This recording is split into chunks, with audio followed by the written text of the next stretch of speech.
Information देने लगा हूं, जो मैं आपको बातें बताने लगा हूं, उनको जरा कोशिश करें ना सिर्फ जहन नशीन करने की बल्कि उनको समझने की और उनकी गहराई में जाने की। पाकिस्तान और पाकिस्तान के जो क्राइसिस पिछले काफी अरसे से जो हम प्रोग्राम्स कर रहे हैं, खरा सच की टीम और मैं, हम जो मिल के आपके सामने चीजें लेके आ रहे हैं, आज मैं उनको इन नटशेल आपके सामने समराइज करता हूं। अगर आप पाकिस्तान को देखें और गौर से इसका नक्शा देखें तो आप देखेंगे इसकी जो सरहद है वो तकरीबन 3600 किलोमीटर लंबी है। ये 3600 किलोमीटर लंबी आपकी एक्टिव बॉर्डर की सरहद है। ये वो सरहद है जो हर लिहाज से एक्टिव है और बदकिस्मती से पाकिस्तान दुनिया का वाहिद मुल्क है जो बैक वक्त 3 खौफनाक जंगी डॉक्ट्रिन्स की जद में है, जिसके बारे में बहुत थोड़े लोग जानते हैं। पहले नंबर पर कोल्ड स्टार डॉक्ट्रिन है, जो इंडियन जंगी हिकमत अमली है, जिसके लिए इंडिया की कुल फौज की 7 कमांड्स हैं, उनमें से 6 जो है वो पाकिस्तानी सरहदों पर डिप्लॉय हो चुकी हैं। ये इंडिया की तकरीबन 80% से ज्यादा फौज बनती है और इसी डॉक्ट्रिन के लिए इंडियन फौज की मशकें जो है, फौजी नकलो हमल जो है, उसके लिए सड़क, पुल, रेलवे लाइन्स, फ्यूएल डिपोज वगैरह, उनकी तामीर, असले के डिपोज इंतहाई तेज रफ्तारी से अक्रॉस द बॉर्डर उनको कंस्ट्रक्ट किया जा रहा है।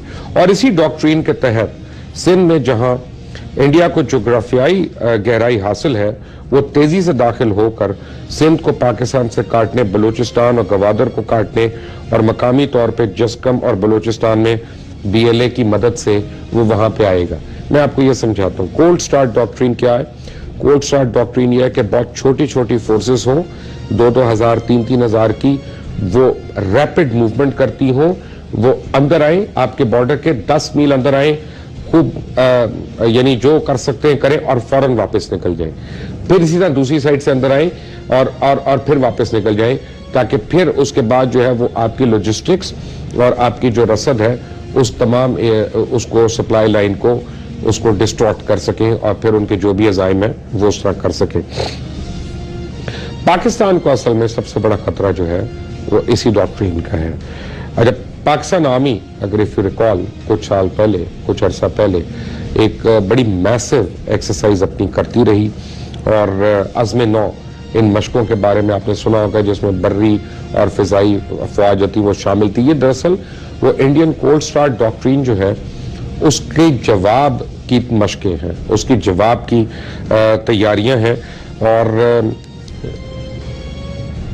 हालांकि होता क्या है कि इसमें जब आप डिफेंड कर रहे होते हैं तो आपकी तादाद कम हो सकती है, लेकिन आप उसको फिर इफेक्टिवली आप उसको डिफेंड कर सकते हैं। अमेरिकन एफपैक डॉक्ट्रिन जो है, बाराक ओबामा एडमिनिस्ट्रेशन की एक जंगी हिकमत अमली है और पाकिस्तान के खिलाफ जिसके तहत अफगान जंग को बतदरीज पाकिस्तान के अंदर लेके आना है।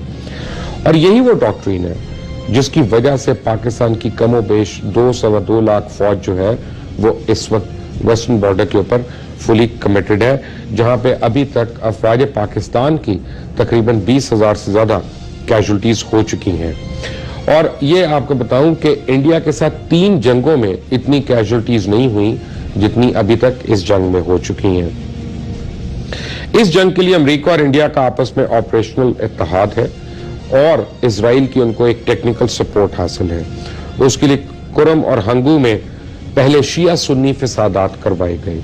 वादी सवात में निफाज शरीयत के नाम पे एक ऐसे गिरोह को मुसल्लत किया गया जिन्होंने वहां अवाम पर मजालिम ढाए थे और फिसाद बर्पा किया।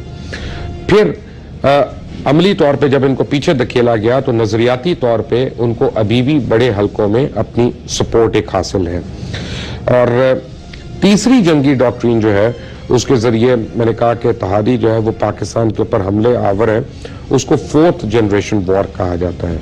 4th जनरेशन वॉरफेयर जो है वो एक निहाई खतरनाक जंगी हिकमत अमली है जिसके तहत मुल्क की अफवाज और अवाम में मुख्तलिफ तरीकों से दूरी पैदा की जाती है, मरकजी हुकूमतों को कमजोर किया जाता है, सुबाइयत को हवा दी जाती है, लिसानी और मसलकी फसादात किए जाते हैं और अवाम में मुख्तलिफ तरीकों से जहनी खलफशार और मायूसी फैलाई जाती है।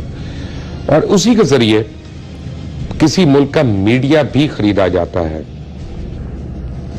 फोर्थ जनरेशन वॉर की मदद से, जो पहले हो चुका, आपने देखा कि इराक भी हो गया, यूगोस्लाविया, लिबिया, उसका क्या हशर हुआ, और उसी उसी हिकमत अमली के तहत पाकिस्तान के ऊपर इस वक्त तमाम कुव्वतें जो हैं वो नबर्द आजमा है।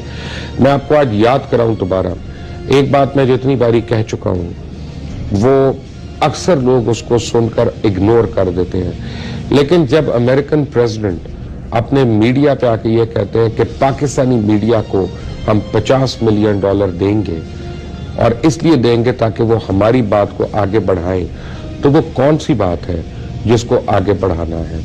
वो कौन सी चीज है कि जो इंडिया को सूट करती है, अमेरिकन को सूट करती है, या उन लोगों को सूट करती है जो एफपैक में पाकिस्तान के सामने आके नबर्द आजमा है? क्या अमेरिकन मीडिया को अमेरिकन गवर्नमेंट ने $50 मिलियन का कभी बेल आउट दिया है? नहीं दिया। तो पाकिस्तानी मीडिया को क्यों दे रहे?